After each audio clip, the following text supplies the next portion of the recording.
분들은 근로자분들과는 달리 이 세금 신고 기간을 알아서 챙기셔야 된다라고 말씀드렸죠. 자, 그래서 그런지 이 신고 기간을 놓치시는 분들이 굉장히 많더라고요. 그래서 이 세금을 제때 신고 납부를 하지 못했을 때 어떻게 해야 되는 건지, 그리고 어떤 페널티가 있는 건지 그런 부분을 같이 한번 짚어보도록 할게요. 자, 일단 세금을 제때 못 냈다. 자, 이 제때라는 건 뭐다? 5월달 종합소득세 신고 납부 기간이죠. 5월 1일부터 5월 31일까지 제대로 신고 납부를 하지 못했다라고 하는 경우에 어떻게 될까요?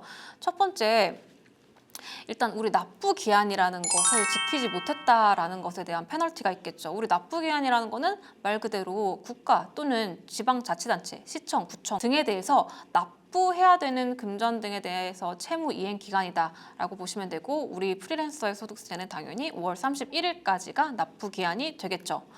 자, 그리고 이때까지 세금을 내지 못했다? 그러면 그 다음부터는 체납 세금으로 되는 거죠.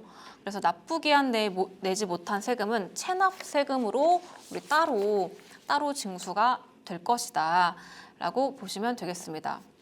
그래서 납부 기한을 넘어가 버렸다. 그러면 그 미납한 세액에 연체이자 성격의 납부 지연 가산세가 발생한다라는 거죠.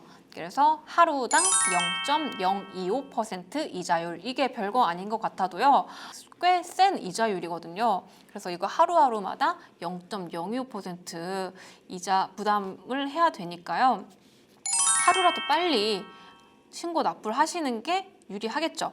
그래서 납세 고지서를 받고, 예를 들어서 내가 신고 납부 기간이 5월 31일까지였는데 그것을 신고하지 않았다. 그러면 계속 그냥 가만히 있으면 언젠가는 납부 고지서가 날라올 거예요. 이건 언제 날라올지는 모르지만 국가에서 이 사람 신고 안 했네, 납부 안 했네 해서 국가에서 그러면 그 세액을 결정해 줄게. 원래는 우리가 신고 납부하면서 얼마 낼지를 결정이 되는 것인데, 내가 결정하지 않았으니까 국가에서 너 이만큼 내라 라고 결정을 하고서 그 결정 금액에 대해서 고지서를 날립니다. 그러면 그 고지서가 날라온 순간 이제 고지서에 얼마 내라 라고 나오고, 그 고지서에 따른 납부 기한이 또 있거든요. 그런데 그 납부 기한까지, 즉 고지서에 있는 납부 기한까지도 안 냈다? 그러면 이제 그 날짜가 지난 날부터 3%가 또 따로 붙어요. 즉 납부 지연 가산세 하루당 0.05%의 플러스로 3%가 추가로 붙습니다. 그래서 그런 경우에는 굉장히 가산세 부담이 세지겠죠. 그래서 가장 좋은 거는 납부 고지서가 날라오기 전에 내가 알아서 자진해서 기한 후 신고를 하시는 게 가장 베스트고, 그리고 납세 고지서가 날라왔다? 그러면 그 고지서당 납부 기한까지는 반드시 납부하셔야 이 가산세를 좀 그나마 줄이실 수가 있다라는 거고요. 이렇게 해서 고지서상 납부 기한까지도 납부를 안 했다. 자, 그러면 또 나라에서 한 번 더 경고를 줘요. 이 체납에 대해서 이제 독촉을 하게 됩니다. 독촉장을 날립니다. 그래서 독촉장 상의 납부 기한까지도 납부를 안 했다? 자, 그렇게 되면 이제 나라에서 이제 조금 이제 험악한 얘기를 해요. 너 이거 압류 재산 있으면 너 재산 압류할 거야. 그리고 압류하고 나서 그러고도 안 냈어? 그러면은 이거 압류한 거 매각할 거야. 그리고 매각한 것에 대해서 세금으로 충당할 거야. 이렇게 이 강제적인 징수 절차를 거치게 되거든요. 그래서 이러한 이제 험한 꼴 보시기 전에 우리 납부 고지서 날라올 때 그때 납부를 하시는 게 가장 좋겠죠. 자, 그래서 이런 체납처분뿐만 아니고, 즉 체납처분이라는 건 내 재산들 다 압류해서 팔아 넘길 거다라는 것이고, 그거에 대한 것뿐만 아니고 내가 예를 들어서 다른 거래처에 입찰을 받을 게 있어요. 그러면 거기서 납세증명서 좀 주세요라고 요청하는 경우도 있거든요. 그래서 내가 어떤 거래를 하기 위해서 납세증명서가 필요할 때, 그때 내가 체납된 세금이 있다? 그러면 납세증명서 발급이 되지 않습니다. 이거 굉장히 큰 페널티죠.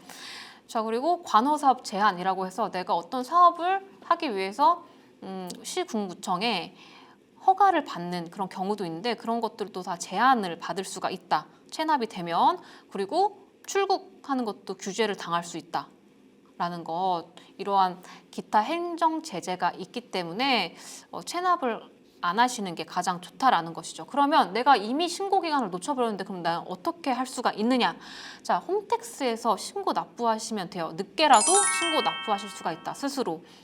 자, 이 홈택스 화면, 신고 납부 화면에서 세금 신고 보시면 오른쪽에 네 번째인가요? 종합소득세가 있죠. 자, 이 종합소득세를 클릭하시면 이제 내가 기한 후 신고를 할 수 있는 메뉴가 있다. 그래서 정기 신고와 기한 후 신고 메뉴가 각각 구분이 되는데 우리는 신고 기한을 놓쳤기 때문에 기한 후 신고를 들어가셔야 된다라고 보시면 되겠습니다. 그래서 그것을 통해서라도 내가 기한 후 신고를 하셔서 가산세도 좀 부담을 줄이시고 여러 가지 페널티를 좀 피하시는 게 좋겠죠. 그래서 세금을 제때 못 냈다라고 하면 그런 방법들을 통해서 하시고, 그렇게 해서도 안 내시면 이렇게 명단 공개까지 하시는 그런 경우가 있거든요. 그래서 이런 경우는 물론 없으셔야 되겠지만 어쨌든 내가 본인 스스로 기한 후 신고까지 잘 챙기실 수가 있다라는 점 체크를 해주시면 되겠습니다. 수고 많으셨습니다.